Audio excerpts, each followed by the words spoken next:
My son stood on the porch of the mountain lodge I built with my late husband and told me flatly, "It's theirs now Valora's parents will be moving in."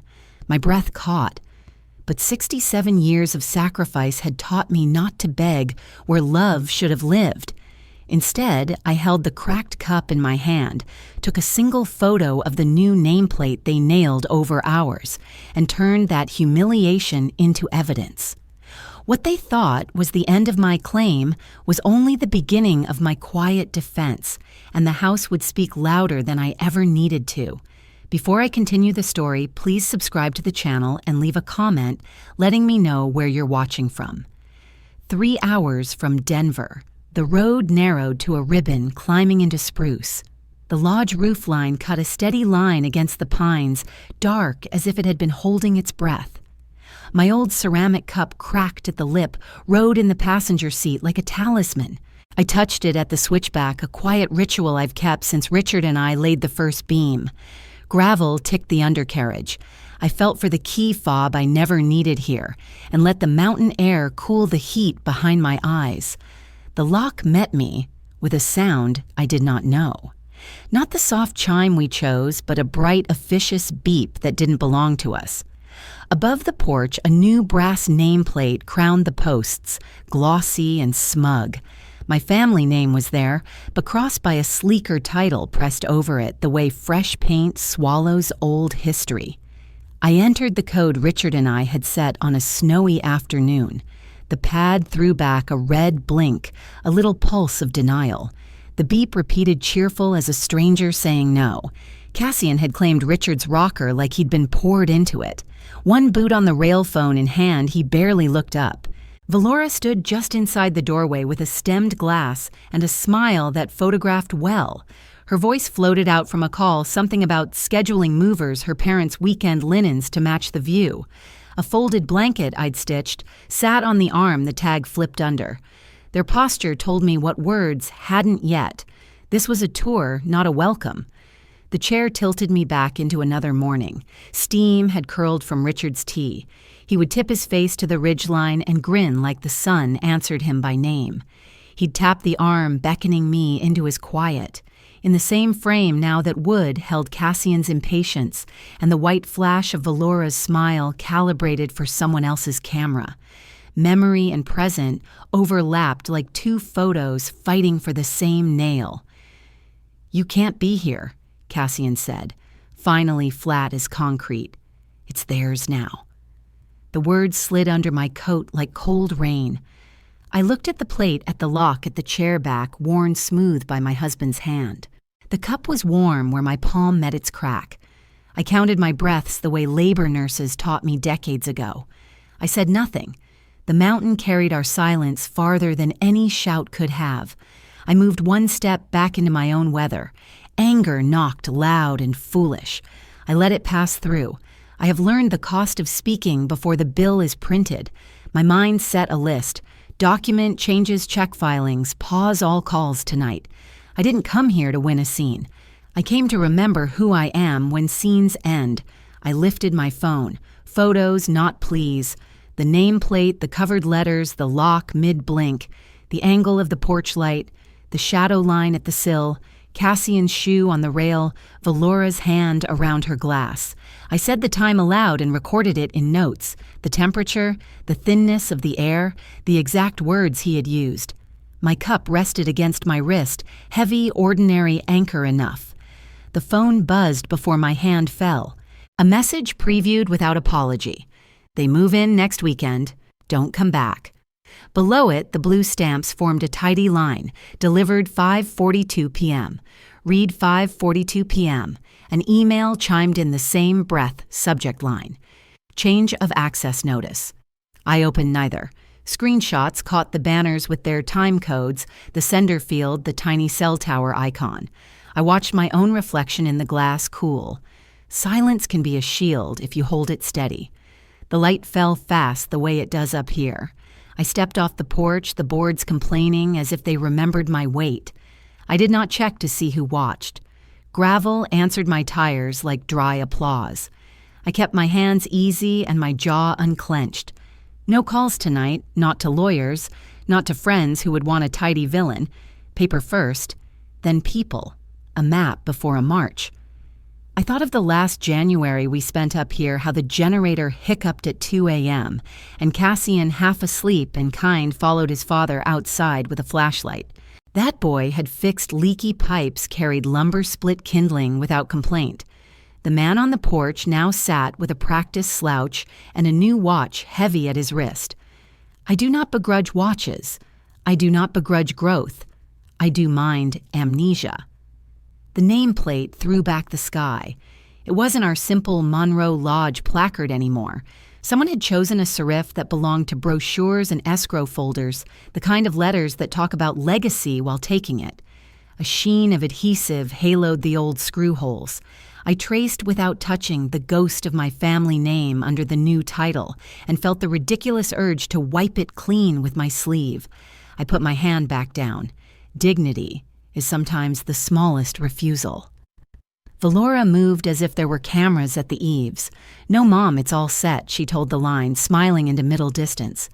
"The suite over the aspens will be yours." "Oh, of course. Friday at 6 is perfect."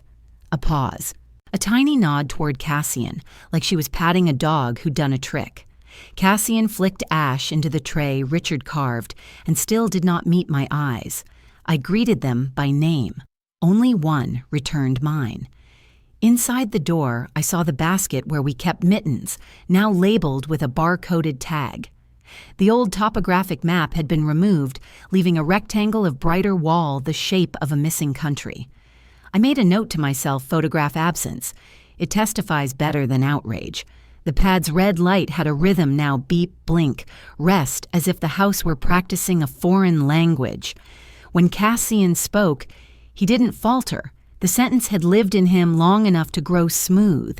I could have asked who they were. I could have asked when and why and whether he remembered who signed every check when banks still knew us by handwriting. Instead, I let the question pass through me like wind sliding past a boulder. Let paper ask it later with a better memory than mine. I opened the Notes app and dictated softly, "Arrived 5:36 p.m. Temperature 51. Sky-high cirrus light to the west fading. New brass plate installed over original. Lock emits unfamiliar tone." I photographed the screws, the adhesive, the angle of the security camera I hadn't ordered. I photographed my own hand near the code pad to scale the scene. I wrote "Witnesses present, son, daughter-in-law." It steadied me to say witness and mean myself. The text came from Cassian's number, though he was 10 feet away. I watched the blue bubble walk in its uniform and stand at attention. "We're done here." The follow-up more formal, more exposed. "They move in next weekend. Don't come back." Stamps delivered. 5:42 p.m. Read 5:42 p.m. Outside, a hush fell that only mountains can hold without breaking. The email that chimed after wore a lawyer's shoes, though it did not name one. I captured it all, the subject, the exact capitalization, the battery percentage locked in the corner. The time twin to the text proof, braided by seconds. Driving away, the tires hissed over the early frost that hides in shade. The aspens along the drive flashed coin bright, then dark again, as if the hill were flipping a decision in the air. In the rear view, the porch light steadied into a pin, then a star, then nothing. I thought of calling my sister and decided against handing her a story without a spine. I thought of stopping at the overlook and didn't. The mountain did not need me to perform my grief for it. On the highway, dusk gathered like a shawl I could pull up to my throat. I set the cruise just under the limit and watched for elk and people who were in more of a hurry to make a mess than to clean it. In the passenger well, the cup knocked once and settled. Denver lay somewhere beyond the long dark of the pass with files and pens, and the quiet room where I keep what cannot be taken because it lives on paper. The path forward had no glamour, but it had steps I knew how to climb. I set the cracked cup in the passenger seat and started the engine, the mountain already filing the evening under its long memory. I would not argue. I would record. The phone chimed just before the sky admitted color. I was at the sink in Lakewood, Denver, still yawning, the cracked mug warm in my palm. A banner slid across the screen, Monroe Family Retreat, Aspen. The phrase hit like altitude, thin and dizzying. I set the mug down, steadied my breath, and tapped. The kitchen was quiet enough to hear the refrigerator's slow hum. Outside, the cottonwoods held their breath with me. The listing opened on my porch. My porch. The lake, bluish from a filter, looked younger than it had any right to be. The brass posts wore a new name I did not recognize, and the caption called the place family-owned. Flexible check-in weekend premium cleaning fee, a cheerful note about s'mores by the hearth. I recognized the photo angles because I had taken them years ago for an insurance file. Someone had cropped the corner where Richard's fly rod leaned against the stone. The host handle was linked to Valora's circle. I reported it. Impersonation, unauthorized use, possible fraud calm boxes to check. The platform's form was plain and bloodless. Provide proof of ownership.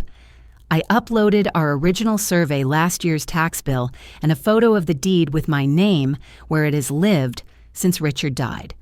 Minutes later, an email landed with a case number and an automatic promise to review within 24 to 72 hours.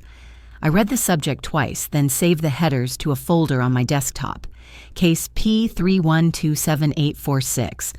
I wrote it on a sticky note. Erasure turned to income. That was the flavor of the morning. They had not merely shut the door, they were selling the view through the windows. A small part of me admired the speed. The wiser part cataloged it. I did not call. I did not text. I walked the boundary of my little house with coffee silence the way people check fences after a windstorm. The decision sat down next to me like an older sister. Paper first, then people. By mid-morning, I remembered the winter check camera we installed after a pipe burst in 2018. We never advertised it, never hid it. It stared at the living room from the bookcase, and it pinged my laptop whenever snow piled near the back door. I opened the legacy login, surprised the password still worked, and scrubbed to last night. A gray box pulsed at 8:47 p.m. I clicked. The image resolved on the stone hearth Richard built with his own hands. Cassian paced phone to his thigh jaw tight. Valora stood by the mantel immaculate even in my soft lamplight. Her voice carried like a well-trained instrument. She always gives in college wedding car condo. We push, she folds. He muttered about legal exposure, about trusts and filings he didn't understand. She tilted her head. Frame it as helping. She won't risk losing you. He didn't answer, but he stopped pacing. I waited for the old reflex to defend, to explain, to prove my softness was not weakness. It did not arrive. Or it arrived, and I let it keep walking. I watched the timestamp in the corner, the microphone icon blooming with their words, and breathed until my ribs unlatched. I copied the segment, added a line to the evidence log, and noted the ambient facts the way I used to in depositions, lamp on, fire out. No exterior noise, both parties appear sober, tone-controlled. Then the needlework of the day.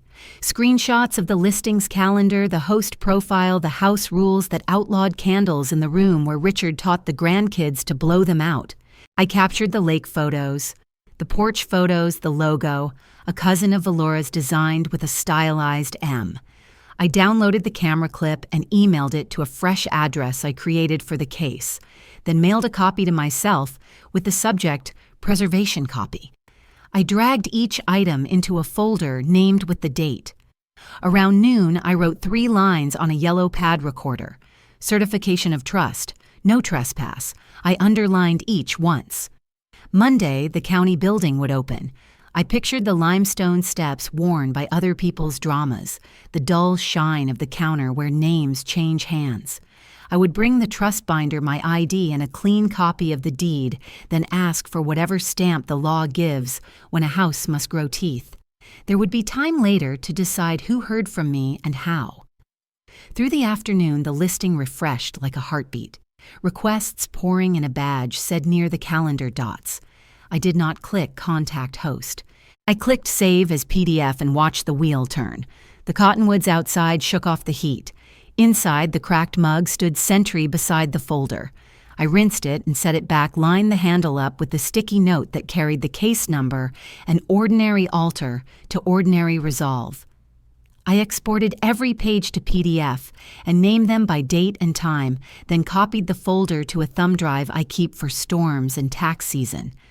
I added a short note to myself, what I saw where when, and printed a single hard copy for the binder. A red pen circled the case number so my eye wouldn't wander when nerves tried. When the sun went down behind Green Mountain, I opened the camera one more time. The living room sat in lamplight empty now. The hearth had no voice, and neither did I, not tonight. I checked the folder, checked the backups, checked the list with its 3 lines. Then I turned the phone to airplane mode and let the house be quiet enough for the next day to hear me coming. I locked the door firm. By nightfall, the evidence outweighed my heartbreak. Monday came clean and cold over Lakewood. I set the kitchen table like a triage cart, certification of trust deed copies, a no trespass letter, sticky notes with parcel numbers. The cracked cup waited by my right hand. I put Rhea on speaker. "Lines are open," she said. "Submitting e-recording to Pitkin now. Watch for the receipt. Indexing may post by end of business. Until then, no lock changes with anyone in possession. Don't touch their property. Post signage record everything." On my screen, a small bar crawled.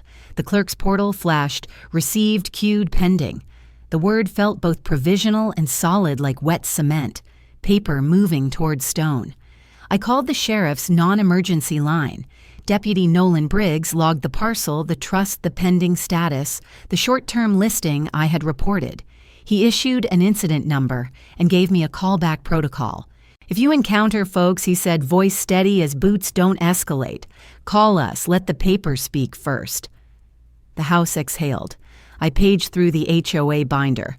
No rule against cameras at your own entries. Strobe allowed under nuisance thresholds. Audio recording requires signs. It was fussy work, but grief benefits from tasks you can finish. By mid-morning, a white van rolled to the curb. Torrin Vale lifted 2 bins like coolers. He had the relaxed patience of people who fix invisible trouble.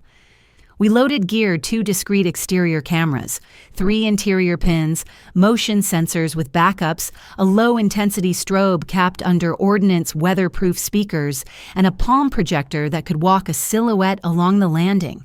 Messages, he asked. "Plain statutory warnings," I said.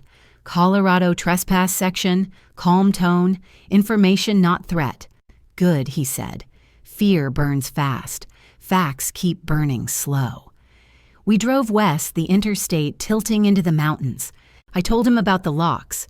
"Keypad denies the old code," I said. "The original deadbolt key should still turn." "Then we announce on video and state purpose," he said. "If anyone's there, we step out and call Deputy Briggs." Aspen's light leaned toward gold when we turned up the lodge road. The new brass nameplate shone on the porch post like a stranger wearing our coat. The keypad blinked red at the code Richard and I set. I slid the old key into the deadbolt. It turned with a soft, surrendered click. Inside, cool air, no coats, no suitcases. The barn sale clock Richard rebuilt ticking like a steady mule. "Entry Maris Monroe," I said to the phone's eye. "October 11:42 a.m. Purpose install security and notice for trust property. Premises unoccupied." We gave the house teeth. A porch camera watched the steps and that brass plate. Inside, one pin eyed the hall, one the hearth one, the rear door that catches early snow. Torrin set motion sensors low where drafts don't lie. We tested the speakers with a calm female voice. "Private property. Trust estate. You are being recorded. Colorado Revised Statutes. Paragraph 184502 addresses unlawful entry. No bark, no threat, just a line of law spoken plain." The strobe pulsed once polite lightning. We ran a 5-second faucet test to make presence feel like weather. On the landing, the palm projector paced a shadow lonely, more than menacing. Outside, I screwed laminated signs to the posts, "Private property, trust estate, audio, video in use." Torrin checked decibels set, timer fail-safes, showed me battery backups and local storage.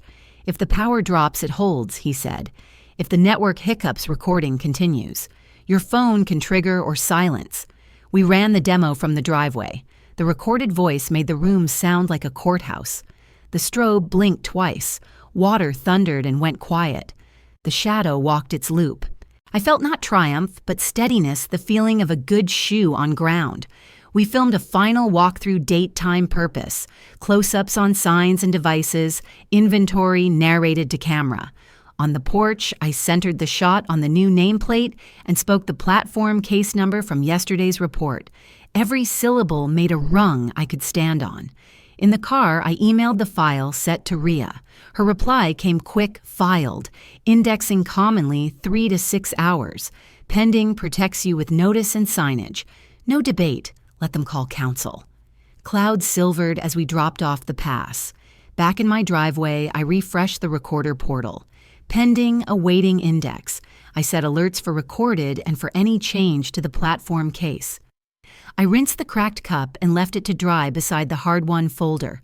Before I locked up, I sat in the driver's seat and read the tiny things, the portal receipt number, the e-recording, the timestamp, down to the second. I photographed the sheriff incident card on the console. I forwarded the lot to a new email labeled Evidence Lodge, then copied it to an external drive Richard once labeled for when it matters. Order helped my hands stop shaking. I was not louder now. I was clearer. Paper had a spine, and today so did I. I set a reminder to refresh the portal. So, on the kitchen counter, I labeled a red folder, Monroe Trust Lodge. Inside, I slipped printouts of the portal receipt and the sheriff incident email, each page initialed and dated. I added a note to myself in block letters. Paper first then. People. Again. By nightfall, the papers were in the system and the house could speak when I chose silence. I killed the flame under the stew when the knock came, a careful tap-tap that tried to sound polite and landed like a summons. Winter dusk pressed against the window over the sink. I dried my hands on a towel and took one breath. Tests arrive on quiet evenings, never when you're braced for them. I opened the door only as wide as courtesy required and stepped back enough for them to enter, not enough to surrender the threshold. No greetings, no hugs. Cassian kept his coat on. Valora's perfume arrived first citrus with a cold edge. I stayed standing a half step to the side so the jam and the porch camera had a clean line on all three of us. If a line must be drawn, let light mark it. He didn't waste seconds. Choose the house or choose us. Cassian said, voice flat like a memo. No holidays, no grandkids. You keep fighting, you lose us. He glanced at Valora the way people glance at a lawyer they want to impress. Her arms folded, polished nails, calm face, the quiet certainty of someone convinced the outcome was already settled. I could have recited the unbilled ledger tuition checks, a rehearsal dinner that grew 3 times over a down payment that arrived the week the market spiked. But keeping score was never the point, and tonight was not a trial. It was a boundary test. The cost was not measured in dollars. It was measured in whether I still recognized myself when I looked in the mirror in the morning. The clock over the stove said 6:31. I shifted so the minute hand sat between us and lowered my voice. I didn't argue trust documents or county cues. I let the porch light spill a clean rectangle across the rug and kept my hands open at my sides so there would be nothing for anyone to mistake as aggression. Evidence does not need volume. I love you, I said. The answer is no. The words were small tools, precise and clean. They did not explain. They did not apologize. They stood where I stood on my floorboards in my name. Silence followed long enough for the furnace to click and the stew to make a small living sound. Cassian's jaw moved before his words did. You'll regret this. He tried to make it prophetic. I kept my voice level. If there's regret, it will be mine to live with. Don't dress your choice as mine. Valora's eyes slid over the kitchen like a buyer considering square footage. You're choosing a building over family. I'm choosing a boundary over a bluff, I said. You can love people and still refuse to hand them your keys. Cold air waited on the other side of the door. I opened it and let the winter come in, the way a hot room needs one window raised.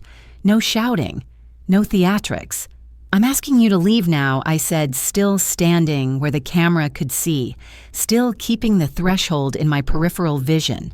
The person who turns the lock owns the calm. They walked past me as a match-set shoulders squared to make a point to each other. I watched posture more than faces the way Cassian's shoulders squared each time he said "we" the way. Valora angled herself half toward him and half toward my hallway, measuring what could be claimed. The porch camera's diode blinked its slow pulse. The clock slid to 6:32. Time 2 draws lines if you let it. "You can come to dinner when you're ready to speak without conditions," I said. "Threats about grandchildren will not buy you title." It wasn't a flourish, it was housekeeping. Valora's mouth made a careful shape. "You're pushing us away." "I'm refusing to be pushed," I answered. Richard used to say, "Decide once, repeat often." Boundaries aren't drama, they are maintenance. Cassian's voice softened to something meant to look like kindness. "You don't have to make this hard." "Nor do you," I said. "You could choose to be my son and not my creditor." We stood in a silence that wasn't empty. It held everything already said with our choices this year. At last, he nodded to Valora and stepped toward the door. Snow began a sift of light through the porch lamp's cone. Before they crossed the sill, I angled my shoulder so the camera caught my open hands and the door's swing. I said goodnight because some words are just receipts. The hinge gave a complaint. Winter air carried their scent into the room and out again. When the latch caught, I set the deadbolt with the same care I used to thread a needle. I wrote the time and the sentence in a notebook I keep by the phone, 5 lines neat print. I sent a short email to Ria with the summary and filed a copy beneath the trust folder. Then I returned to the stove, stirred twice, and tasted for salt. The ordinary has a way of returning if you let it. My phone buzzed on the counter. A group text from Cassian lit the screen. "Confirming Saturday 9 a.m. We'll proceed. No emojis. No please." I took the screenshot, watched the tiny animation show it saving to the roll, and placed the phone face down. I have learned that not every message deserves the dignity of an answer. Some only deserve a file name. I turned off the porch light and rinsed the cracked cup I'd left by the sink, the one that rides with me for long drives and longer days. The house found its quiet shape. Again, the hum, the low tick of pipes settling the small domestic vow of warm food. In that ordinary sound, I felt the steel I had chosen take root. I would not trade my name for temporary peace. I would not plead for a place that already carried my name. The feeds hummed, while my own breath learned to match their pace. I stayed in Denver tablet, propped against a mug ring on the kitchen table, folders stacked to my left trust memo incident number. The deputy's card, everything within reach and already scanned twice. I set push alerts on loud and turned my ringer low. Gravel popped first, a familiar sound even from 100 miles away. An SUV nosed into frame, dark paint, catching slivers of pine. Cassian stepped out, shoulders pitched forward, a duffel dragging. Valora followed, sunglasses and certainty, her phone lifted before she even touched the porch rail. I tapped the timestamp saved a still and felt the narrow ache behind my ribs settle into a small, steady knot rather than a storm. She reached for the handle as if the house had been waiting for her hand. The porch strobe answered with a soft pulse, not hostile, simply bright enough to say, "Stop and read." The calm voice played the statute we loaded private property. Trust estate. Unlawful entry is prohibited under Colorado law. Faucets hissed inside for their 5 count, then fell quiet. They hesitated a beat. Then, of course, they pushed the threshold anyway. Inside, the system did as it was told. The landing silhouette paced its loop.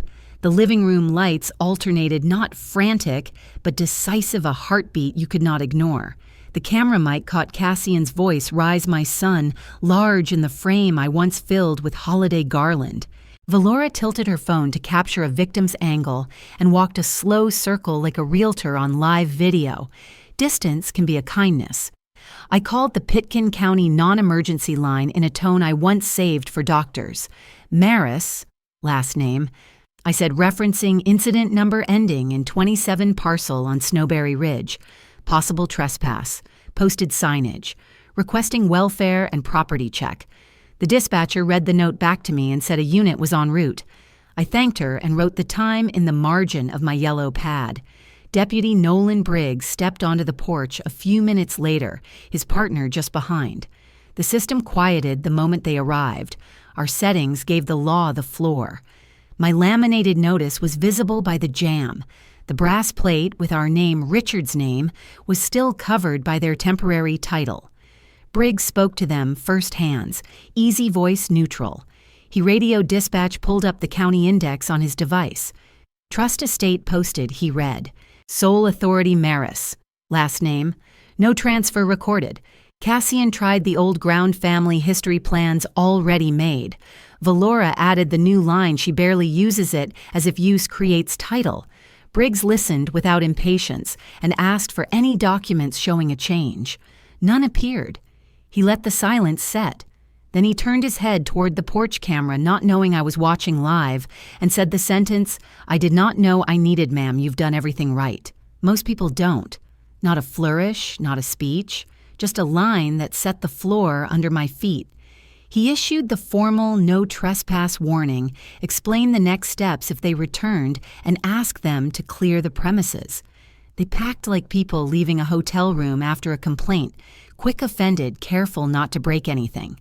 The duffel went back into the SUV. Valora looked once into the lens with a glare that wanted to be power and read as theater. Cassian kept his eyes away, jaw tight, the way his father's used to be when he hated his own choices. The car reversed through the pine shade. The porch light, still on day mode, held steady. I archived everything. Entry attempt system, response, deputy arrival, verification, exit. I exported the sequence with a clean timecode burn and wrote Briggs's words verbatim in the email to Rhea. I added the incident number to the subject line. Paper before people, I reminded myself, and poured hot water over a tea bag I had already used once. It was enough. I opened the kitchen window and let October air fold into the room, cool and clean. In the quiet, the faucet drip clicked like a metronome, steadying my hands while the tablet cooled against the wood. So quiet. There was no gloating in me, only a kind of orderly relief, the kind you feel when a bridge holds under load. I sat with the tea and the quiet, and the lodge's rooms mapped in squares on my screen. Somewhere in those rectangles I could still see Richard's hands measuring trim, and the memory did not cut. It steadied. I wrote a single line in my logbook, boundaries held. My tablet chimed. The rental listing that had kicked this all into motion flipped to paused under review. I watched the circle spin and thought briefly that perhaps the lesson had landed. Less than 10 minutes later, a new notification arrived from the same platform under a different host name. The photos cropped to hide the porch and lake. Same dates, same price, same couch. The work was learning to walk in different shoes. I took the screenshot, saved the header, and set the tablet face down. It is possible to win a day and still know the week ahead will ask for all your discipline. I rinsed the cracked cup I have carried through each chapter of this mess and left it to dry on the rack. The house in Aspen was quiet again. So was mine. But silence does not mean surrender. Sometimes it is the sound of a record being made in clean black ink. They hadn't learned the lesson, only the route around it. The pings started like knuckles on a thin door, sharp, spaced, insistent. I was washing the cracked cup and listening to the Denver afternoon settle when the group thread lit up. Photos of my own porch appeared under a new caption, Monroe Family Retreat Family Home. A few heart emojis, a comment about empty houses during a housing crisis, and a line that said, "Her place, our work." I dried my hands slowly and let the screen go dark. Paper first, then people. A mutual acquaintance forwarded a post of Valora's to me without words. The photo was my lake view at Aspen. The sentence under it was clean and cold. "She's just the one who writes checks. We build the legacy." I felt the sting pass through and leave a smaller, harder thing behind. I took screenshots with the time and the profile URL, then opened the evidence folder and dropped them there, labels precise. I did not reply. I don't argue with a billboard. The phone rang. Cassian's name, familiar as weather, rolled across the glass. I let it breathe once, then answered on speaker with a yellow pad open. He started quickly, as if speed could make it true. "Fix this, Mom. Take the drama down by giving them the lodge. They'll manage it better than you. We'll all move forward." I wrote the time and the words he chose. Fix, giving, better. "I love you," I said, steady. "The answer is no." The silence lasted 3 beats. Then the engine revved. "You're making this bigger than it is. People think you're hoarding. You don't even use that place." When he reached for threat, "There are legal ways to keep you from hurting yourself or us." I repeated the sentence once, and then I pressed end. The red circle felt like a door I should have closed years ago. I wrote another line on the pad ended by me. 10 minutes later, the doorbell wrote its own sentence across my house. I checked the porch feed, then opened the door enough to stand in the frame. Cassian and Valora were there without luggage, dressed for persuasion, not travel. I kept my voice low and even. "What do you need?" Valora chose concern like a costume. "We're worried you're overwhelmed. The internet thing got out of hand. Maybe it's time to let the family step in to protect you and the assets. Guardianship isn't hostile, it's responsible." She glanced at Cassian as if the word might grow legs if she said it twice. The cold that moved through me was not fear, it was anger learning posture. "You will need a court doctor, and the truth I said, you will get none." I stepped of my own accord into the porch camera's frame and spoke the date and the hour for the record. "I have asked you to leave. Continuing to remain here is trespass." My hands were quiet at my sides. Behind them, the street hummed its ordinary hymn. Cassian tried to make the air softer. "Mom, you're taking this personally." "It is personal," I said, "and legal. Both can be true." I did not explain the trust. I did not explain the recordation. "The law does not need me to pass a test at my front door." "We could make a call," Valora said, voice lower. "There are processes when someone is declining." The sentence hung there like fog that forgets it is water. "Then you should start them," I replied. "And you should bring facts." I opened the door wider and let the November cold step into the hall between us. "This visit is over," I said, still level. "I love you. The answer is no." I held his eyes long enough to see the old boy behind the man, then released him to whatever story he needed to tell himself. They turned. The camera kept its quiet witness. The lock caught with a single click that sounded to me like a gavel. At the kitchen table, I set the cracked cup on the yellow pad and made tea. Steam clouded the edge of the page, and I wrote to Richard on the back of an old grocery list the way I sometimes did when a day asked for an anchor. "You taught me that love is not the absence of no. No is love with a boundary. I am learning late, but I am learning." I folded the paper and slid it into the file with the trust memo. The folder felt heavier, which is not the same as feeling safe, but it is close. I emailed Rhea a brief note, screenshots attached, public smear, archived, implied guardianship, threat documented. Subject line carried the date, the platform, the handles, and checksum notes. Her out-of-office reply said she would read in the morning. That was enough. Paper before people is sometimes just paper before sleep. The house smelled like basil and lemon. I watered the little pot on the sill and then rinsed the cup the way my hands remember. On an index card, I wrote 3 lines I could keep no statements online. Save everything. Monday options. I taped it inside the cabinet next to the mugs where I would see it before coffee. A final ping landed as the light went blue. The Aspen listing had sprouted again under a 3rd host name calendar, thrown open for Thanksgiving as if gratitude were a switch. I did not message. I took the screenshots and nested them with the others, names times links. If they would not hear my no, the paper would teach it. Before bed, I walked the rooms, touched the frames and the lamp. I wasn't hunting danger. I was telling my body the ground was mine. The furnace clicked. A dog barked. A train drew a low line in the dark. I set the phone to do not disturb and let the alerts record without me. I slept, exhaling. Morning came patient and colorless. I set the cracked cup beside the folder and let my hands rest on the manila surface. The decision wasn't about punishing anyone. It was about purpose, making the house speak for something that didn't shout. I had a short list from Sunday night circled in pencil: 3 nonprofits. One took kids on grief hikes. One managed cabins for pastors on sabbatical. The third hosted rest retreats for veterans and their families, quiet stays, groups chaplain on call trails left better than found. The lodge had always softened-shouldered people. Richard loved that about it. I read the third mission again and felt the click I trust more than any argument. I called the Aspen office line listed on their site and asked for program leadership. "This is Dana Ortiz," a calm voice said. I told her who I was, what the lodge was, and what I intended the place should hold: families who had held the country without fanfare. Dana didn't sell me anything. She described stewardship standards, caps on occupancy, a maintenance reserve for snow load and well pumps, and a peer support rhythm that sounded like breath for a house. By 9, I was in Ria's office downtown Winter Light, bright against glass.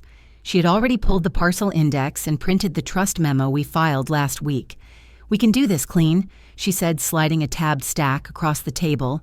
"Gift deed to the foundation, a donative intent letter, a reservation of life estate to you, and a recorder's memorandum that puts the world on notice." We went clause by clause, not as a lecture, but as care. Irrevocable, the word landed like a stone that steadies a fence post. Grantor's exclusive life estate, my right to occupy, use, and enjoy for the remainder of my life, rent-free, transferable to no one. No assignment by heirs, no child or in-law could bargain with what did not belong to them. Right of quiet enjoyment language that means peace has teeth. I initialed each margin where Ria's nail tapped once. 2 staffers stepped in as witnesses. A notary checked my ID. My signature felt like setting something down without dropping it. Ria e-filed the instrument while we watched the rectangle bar inch. The portal replied in the bland poetry of bureaucracy, submitted a weight index. We sat with the small quiet that follows a turn. "Flanking notes," Ria said. She drafted a courtesy email to Deputy Briggs and attached the life estate clause so any responder would see at a glance who owned what and who was allowed inside. She copied the HOA manager as well. Signage, lawful programming, minimal, no short-term rentals, trail maintenance per covenant. No one could claim confusion. The memorandum of gift and life estate went next. It is a lean document by design, just enough to plant a flag in the chain of title. When indexed, any parcel search would show the New Line Foundation owner life estate reserved to me. It wasn't a wall against my son. It was a wall against chaos. Families sometimes repent and sometimes they don't. Paper cannot heal a heart, but it can keep a wound from being reopened by every passerby. Ria printed the donative intent letter, and I wrote in my own hand what I wanted, recorded: no metaphors, no heat. I am directing this property to a mission that honors service and rest. This is not surrender. This is stewardship. The home will outlast our quarrels, and my key remains valid as long as I breathe. She nodded once. I called Dana back to say the filings were submitted. We spoke about programming in seasons: quiet winters, careful springs when thaw can surprise a road, late summers when veterans bring grandkids and teach them to fish without talking about the years between. She suggested a small plaque later tucked by the trail. In gratitude, this place holds families who have held us. No unveiling, I said. Just the work. Just the work, she agreed. By early afternoon, we were done with what could be done. Indexing would take hours, maybe a day. Ria sent me home with certified copies and steady instructions: keep logging, keep still, call if anyone escalates. Outside, the sky sharpened to a bright, cold blue. Colorado keeps like a secret you can share. At home, I put the new papers in the drawer with the old, and I set the cracked cup on top like a paperweight. I brewed tea without shaking hands. For the first time in a week, the air in my chest felt the size of my ribs. The voicemail light blinked. "Cassian. First, we need to talk. You're moving too fast. This is extreme." I listened, then saved it to the folder. Another message followed from an unknown number, polished and cautious, suggesting options to contest capacity and a more prudent guardianship approach. I forwarded it to Ria with a 6-word note: logging, not engaging. Please advise Monday. I stood at the window until the tea cooled, watching a neighbor walk her dog the leash, a bright line against winter grass. I thought of the lines we draw in families and the ways we rub them out with apologies we never mean. Tonight, at least, the line would hold. Before dusk, my phone buzzed once with the county portal memo accepted pending index. A small sentence, but it changed how the world would read my house. I placed the phone face down and opened the drawer to look at the keys. Silver plain worn where Richard's ring had rubbed them. The deed no longer pointed to me. The key still did. I set the cracked cup by the sink and skimmed the recorder emails. Plain receipts steadying all the same. The house was quiet. Heat moved in the vents.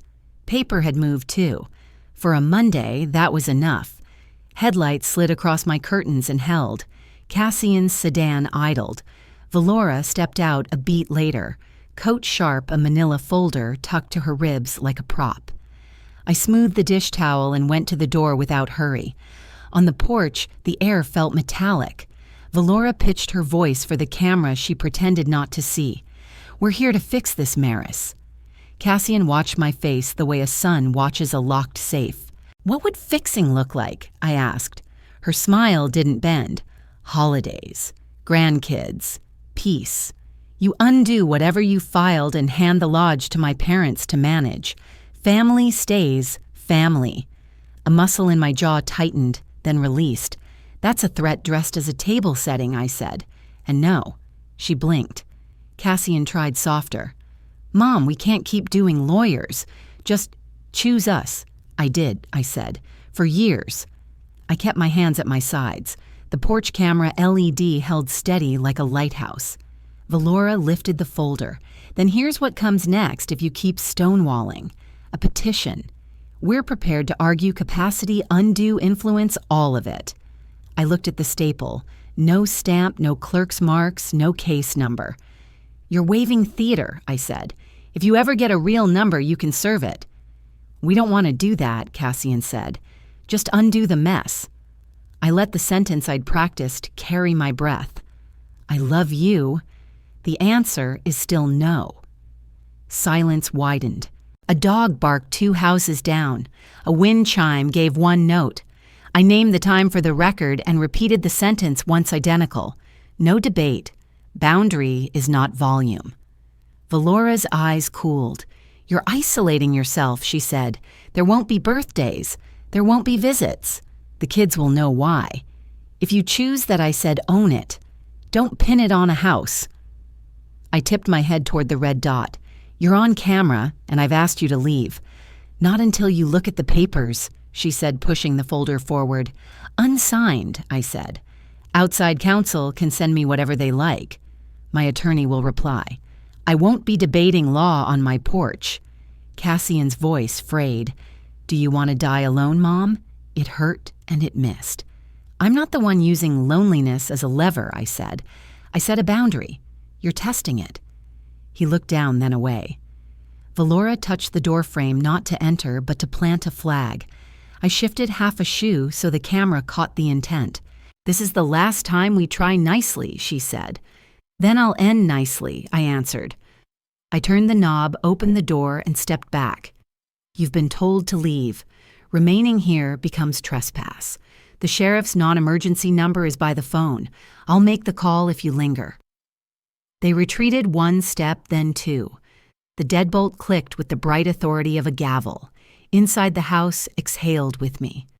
I let my hands rest on the counter until the pulse in my wrists slowed. The house had held. It wasn't triumph. It was temperature returning after a long walk in wind.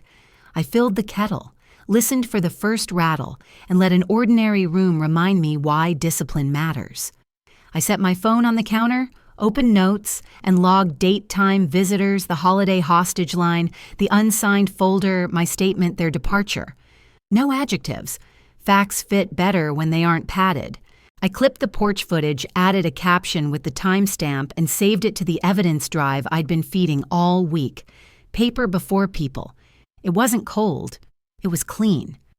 An email to Rhea followed porch visit tonight. Ultimatum repeated. Unsigned draft waived. No case number visible.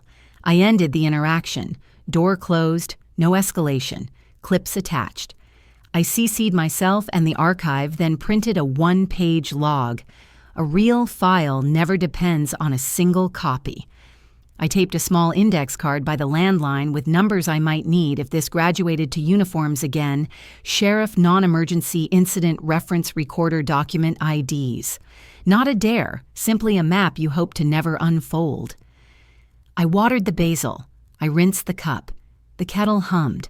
The listing reappeared under a third alias calendar thrown open like a dare Thanksgiving, Christmas, New Year's. I captured every page, each tiny shift in punctuation, and dropped them into the folder. No replies, no comments, silence on purpose, in service to the record. I wrote 3 lines in my log, then underlined the last, no speeches, no bargains, record, then rest. It felt like a lullaby for a house that had learned to speak for me. The phone vibrated across the table until I stopped it with a fingertip. A voicemail transcript arrived from an unknown legal service, polite to the point of glazed, attempting personal service tomorrow between 9 and noon, regarding forthcoming filings. I read it twice, then slid it under a magnet on the fridge beside a photo of the lodge in fresh snow. Richard once said the place looked like a hymn. In the glass, I saw my own face, unstartled. I shut off the kitchen light. The window turned into a dim mirror that held me and the faint city beyond. A siren threaded its way toward someone else's emergency. I stood until the sound thinned. If a petition was coming, it would find a lock it couldn't pick. I heard the knock at 11:28. Not family. The man on my step wore a windbreaker that said nothing at all and carried a heavy envelope as if it could settle a life. Process service for Maris, he said, polite, practiced. I accepted, noted the time allowed for the porch camera, and signed his small screen with the steady hand you keep for forms and prescriptions. The envelope had the theater weight I know too well, more paper than truth. At the kitchen table, I slid it clean. Petition to undo the transfer. Proposed temporary restraining order. Draft lease pendants. The language reached for my pulse.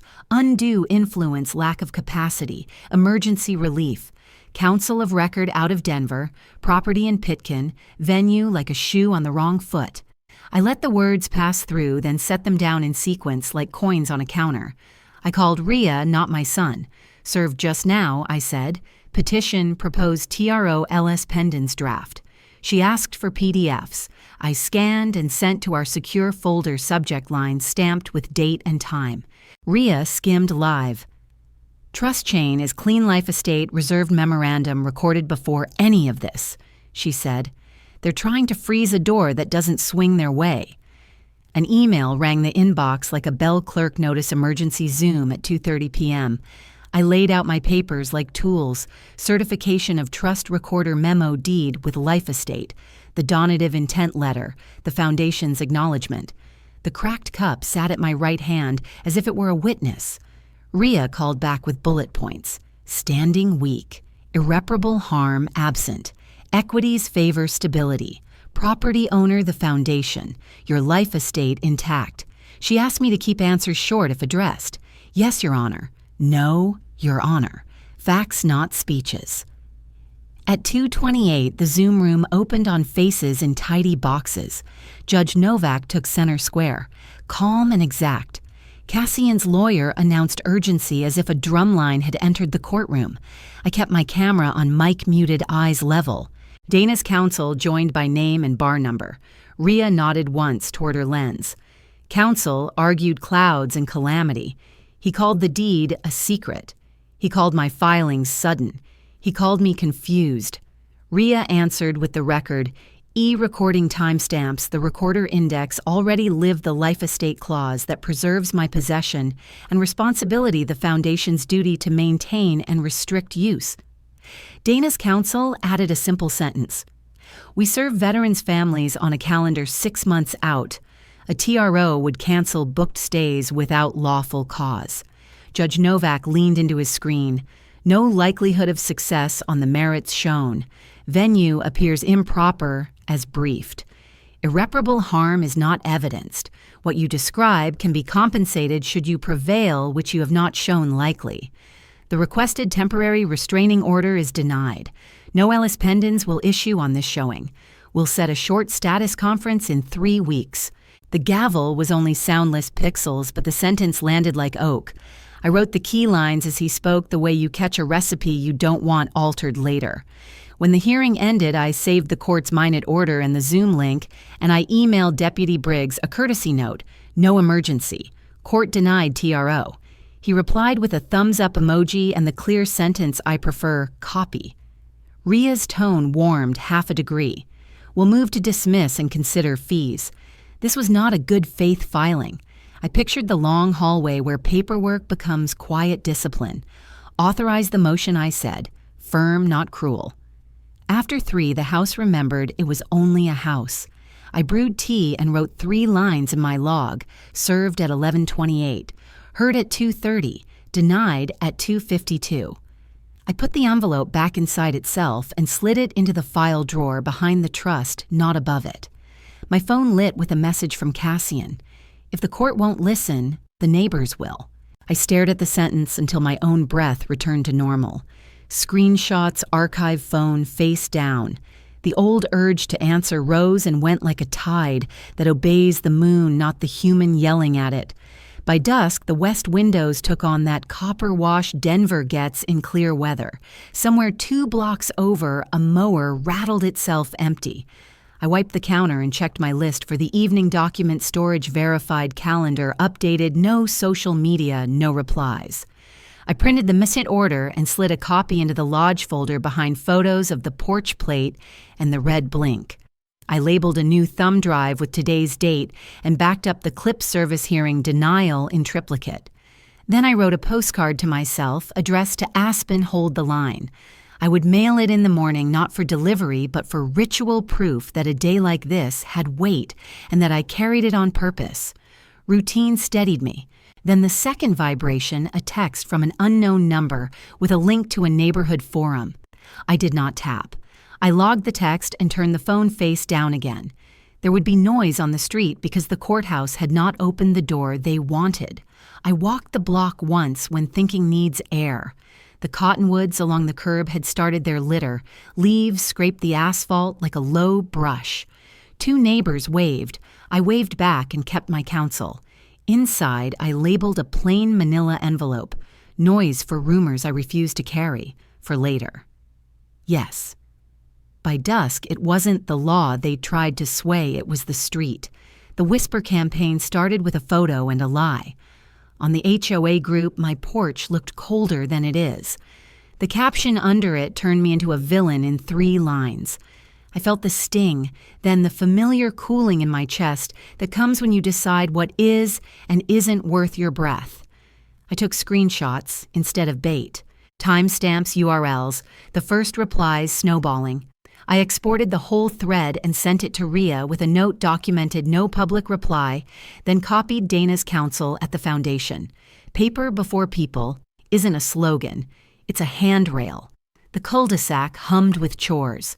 A neighbor paused by my mailbox and cleared his throat. Rough week, he asked. I said only, the court denied their request yesterday. He pushed his mower along. Ria called. Minimal engagement, she said. We reserve defamation if it crosses the line. Safety first, documentation always. I wrote her phrasing verbatim in my log and pasted the thread link below it. My phone buzzed again. Cassian. Can I come alone? I answered, with 3 conditions. Public room, limited time, no arguments about title. He agreed. I put on a kettle and set 2 cups on the table.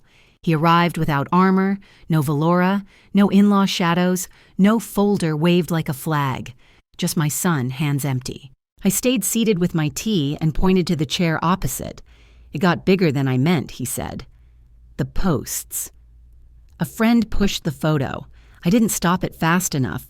I let him have the quiet necessary to finish a hard sentence. He didn't.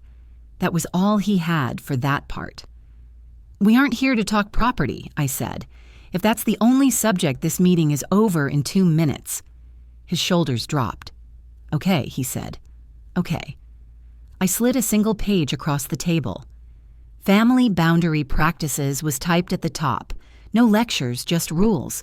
We do not threaten access to grandchildren. We do not make demands. We make requests in writing. We do not smear online. We address the person directly. We do not show up with an entourage. We end conversations when voices rise. He talked in small pieces. Lydia's parents had lost their lease and were between places. He was stretched at work and proud wouldn't let him say the word help without adding a price. The lodge looked like a fix, he said. If we could get it, everything would settle. I thought you'd fold like before. I can offer what doesn't erase me, I said. A job lead through the church trades group, plenty of roof work up the corridor.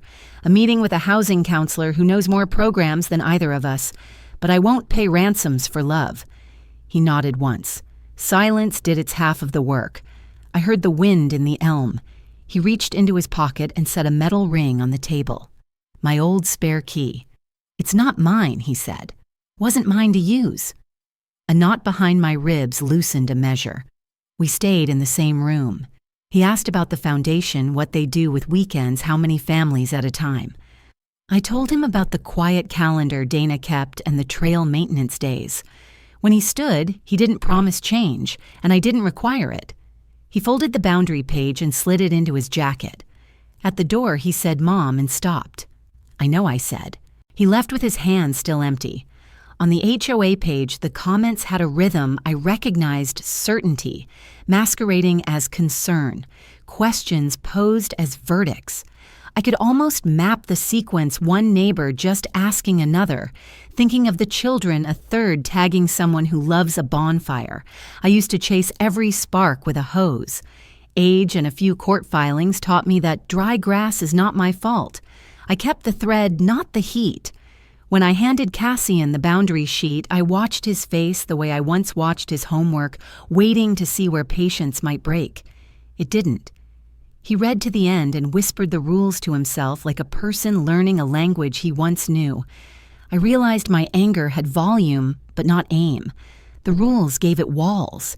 He could bounce against them without breaking more of me. After he left, I stood at the sink and thought about the first time Richard and I slept at the lodge. Snow had closed the pass early. The silence was so complete we whispered without needing to. We promised to use the house for rest, not display. The foundation call returned that promise to me in practical clothes, rakes, coffee sign-in sheets, and quiet hallways. Purpose is just love with a schedule. When the door clicked, I called Dana. We walked through spring dates and how intake works. I'd like to volunteer that first Saturday, I said. Greeting coffee, whatever quiet affords. She laughed softly. Quiet is our best program, she said. By dusk, I'd clean the kitchen the way you tidy a mind. I watered the basil, wiped the stovetop, set the cracked cup by the window to catch the last light. My phone buzzed with an RSVP ping from the foundation portal.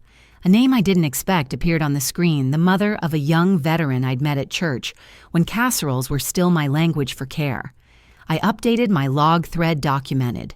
Neighbor deflected. Ground rules set. Key returned. Volunteer shift accepted. I put the RSVP email into the folder labeled Hope. In the other folder, I placed the day's notes behind the denial order from yesterday. I circled the date in ink. I rinsed it. The porch light clicked on with its sensible hum. A basketball thumped against a driveway. My calendar glowed with a new event somewhere beyond the screen's edge. By the time the porch light flicked on, Hope had typed its name into my calendar.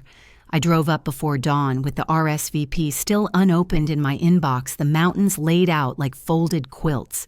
The lodge kept its shape against the pale blue patient as ever.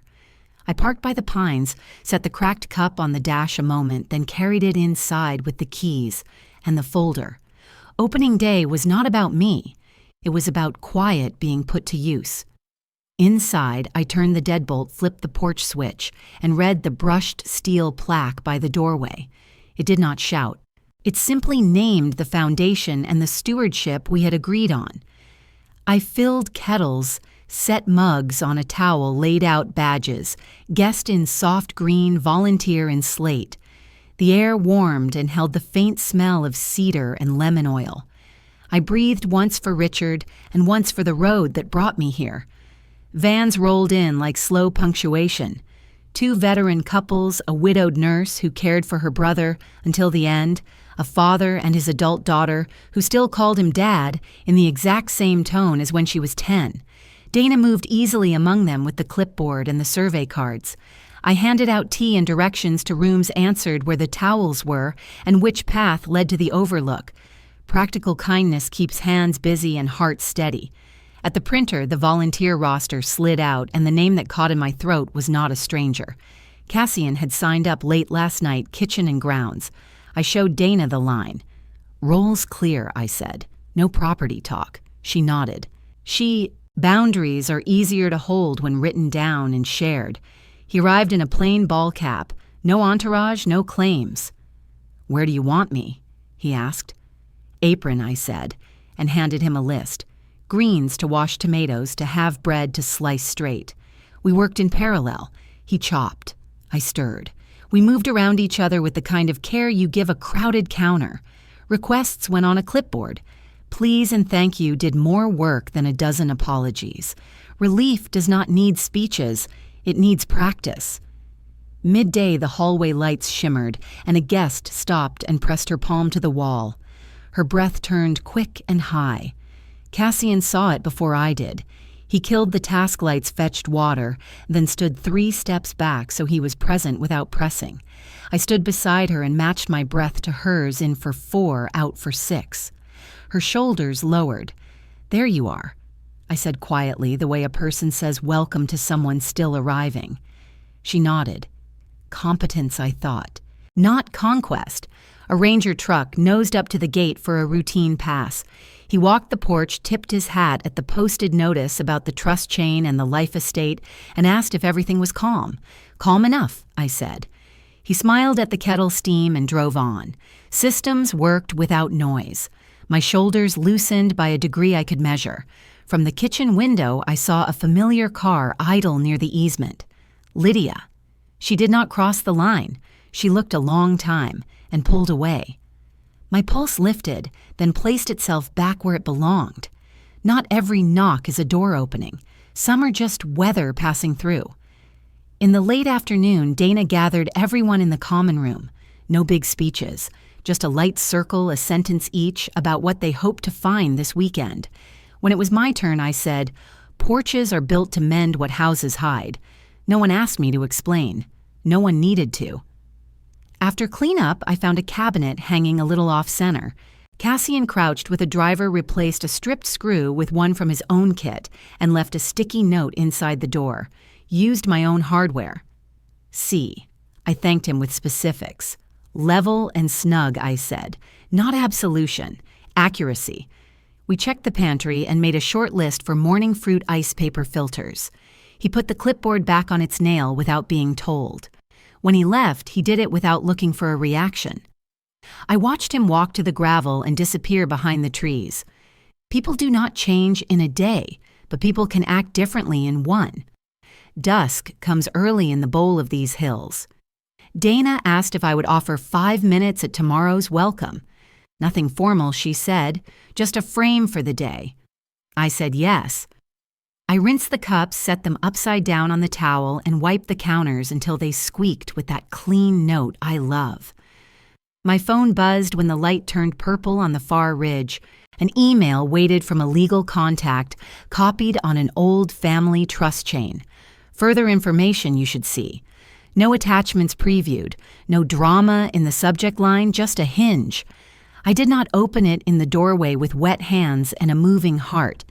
I walked the porch once more, letting the cool sift my thoughts and settle the crumbs of the day. The lodge did not feel like something to be defended. It felt like a tool being used properly. I locked the door and held the key in my hand a moment longer than needed. Before lights out, I walked the common room with a yellow pad and made tomorrow's list. Extra chairs to the deck, trail map by the boot rack, 2 wool blankets to the porch bench. I logged the day in 3 lines as always, who arrived, what worked, what to fix. Through the wall, I heard a burst of laughter over a card game. I set the cracked cup on the windowsill like a small flag, only I could read here, but not claiming.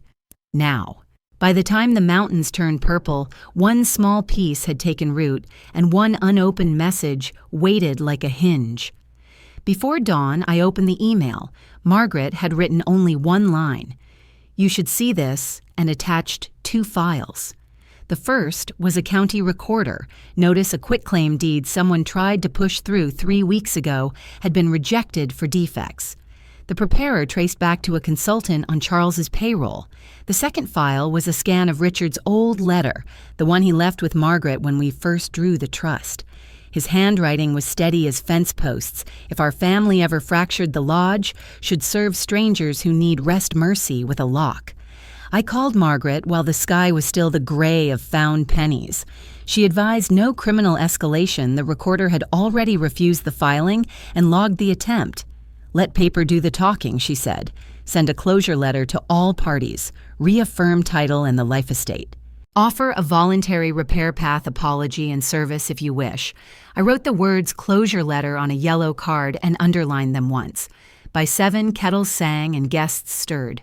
Dana asked if I would say 5 minutes at the morning welcome. I stood on the porch with my notes folded small. "A house is safest when it knows its lines," I said.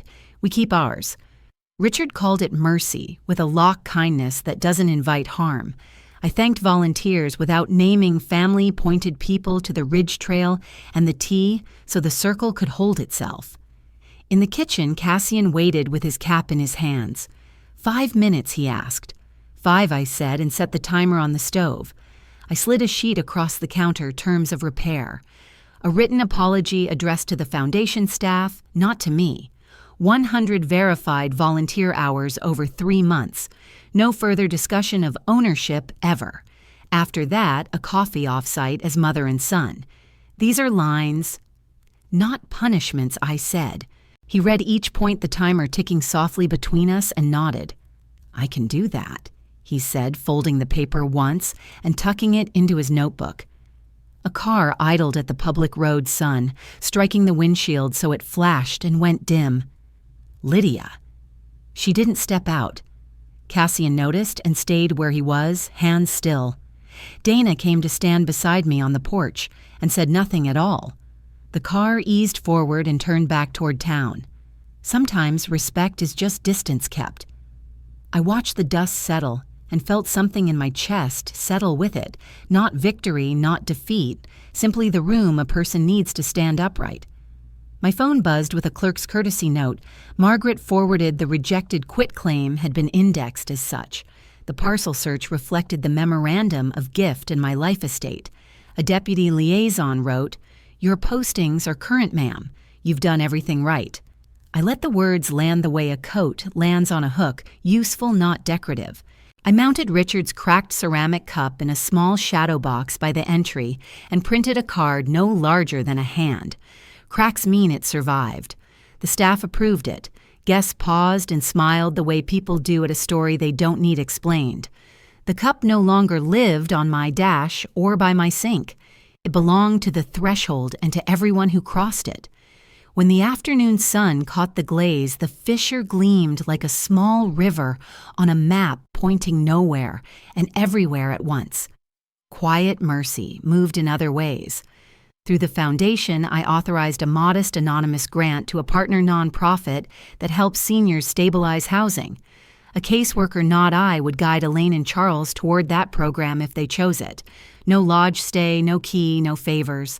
Help was there, but the lock held. I slept easier, knowing there was a door they could open that was not mine. 2 weeks later, back in Denver, Cassian met me at a diner with a spiral notebook and a copy of the apology letter he and Lydia had signed to the staff. Hours logged 27 so far, each with a date and a task. We ordered coffee. We did not relitigate. He asked about the basil I keep on the sill. I asked about the roofing foreman who offered him extra shifts. We spoke like 2 adults building a short bridge over a narrow river. When we stood to leave, he hugged me the way a person asks permission would be welcome. It was the sort of embrace people give when a hug is an ask, not a claim. 2 months passed. The lodge held another quiet weekend. I read a line in the guest book from the widowed nurse. This house taught me where to stand. The ranger waved from the gate. Dana handed me the schedule. Cassian's name sat among the volunteers with no ornament.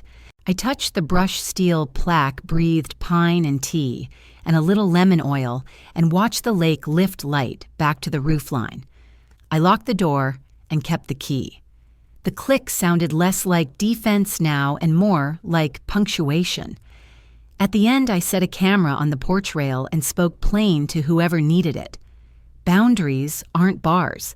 They are bridges that hold when storms come. We are not erased when we refuse to be used. If this steadied, you tell me where you're listening from. Tell me about your own porch, your quiet line, the place where you learn to close a door and still leave room for grace on the step. We are the kind of porch that mends quietly. As I close this chapter of my life, I've learned something simple but powerful. Love without boundaries is not love, it's surrender. Protecting what we build, whether it's a home, our dignity, or the quiet strength inside us, requires saying no when the world demands yes. My story is not just about property, it's about choosing self-respect while still leaving space for mercy. If you've walked through betrayal, remember this: you are allowed to draw the line, and you are allowed to stand tall on it. Dignity and compassion can live together. Now I want to ask you, have you ever had to choose boundaries over keeping the peace? What did it teach you? Share your thoughts in the comments. I'd love to hear from you. If this story touched your heart, type 1 in the comments or tell me where you're watching from. And if you want to hear more stories that honor our strength and resilience, make sure you subscribe to the channel. Together we'll keep proving that our best chapters can begin at any age.